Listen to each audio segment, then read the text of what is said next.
I got some bad news.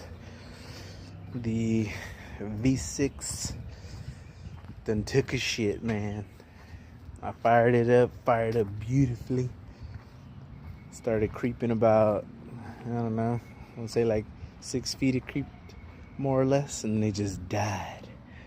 So now it's over here with Kenny getting worked on. Hopefully we can get it up and running today, or he can get it up and running today, because we actually started moving over here.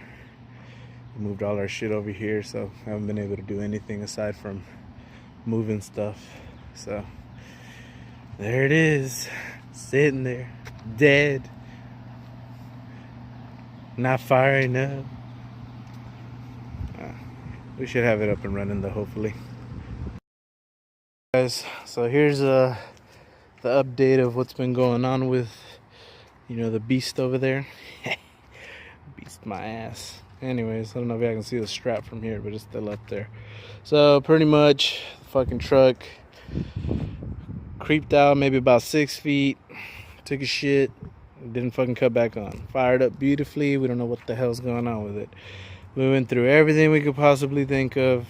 We have fuel. We just have no spark whatsoever. So, us being us, this had already happened one time prior, but what we found that time was that it was the ignition control module.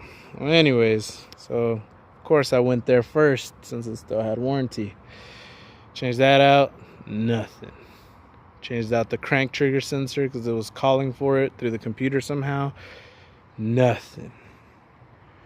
Changed out the coil, nothing. Changed out the throttle positioning sensor, nothing. Changed out the distributor the distributor itself has the cam sensor, nothing. So we're like, okay. So the next thing we thought was we may have a short in the wire. So we're like, okay, let's see what we can figure out. So we went through and we checked all the wires. Everything seemed to be good. So the other thing was it's probably the computer, because we're not getting a pulse. We're getting 12 volts, everything else, but we're not getting our pulse, the one that sends, tells it spark. So we went ahead and we jumped it off of the battery. We just kind of bypassed it, and we could actually hear the coil arcing out. So we're like, okay, so now we're getting spark. So then we went ahead and tested each and every single pin coming from the computer to the rest of the truck, obviously. So I want to say we found like 4 or 5 when we're touching the pulse wire, and every time we touch one, beep, beep, beep, that would pretty much making contact. So pretty much in like 4 or 5 different points, it's making contact to the actual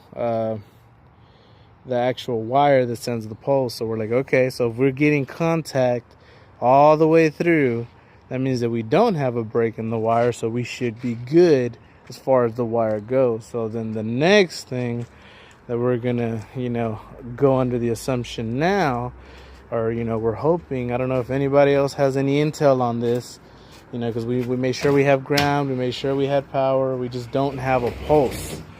So pretty much what's gonna happen now is that now I have to change the goddamn computer, because we think that maybe the computer just took a shit and it's not telling it to spark.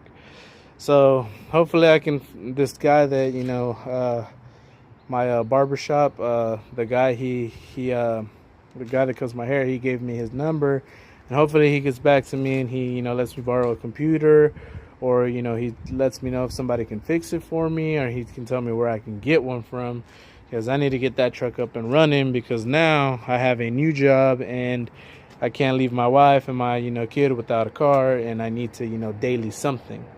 So I need to fix that thing over there. So pretty much the whole point of this video right now is that not everything goes as planned.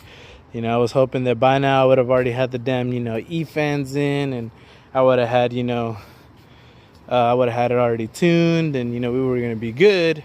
But aside from the new job, the us moving out, and the thing taking a shit on me, You know, everything just kind of went, south pretty quick. But hopefully I can get it up and running, and hopefully in the next video, we'll see it running. We'll see the E-fans in it. But I'll keep y'all posted, and if y'all know anything about any of this, if anybody has run into this kind of problem before, please comment. Let me know what y'all think, what y'all have done, what worked for y'all, what didn't. So if I missed anything, that way I can go through it myself. That'd really be really helpful. But yeah, y'all stay tuned.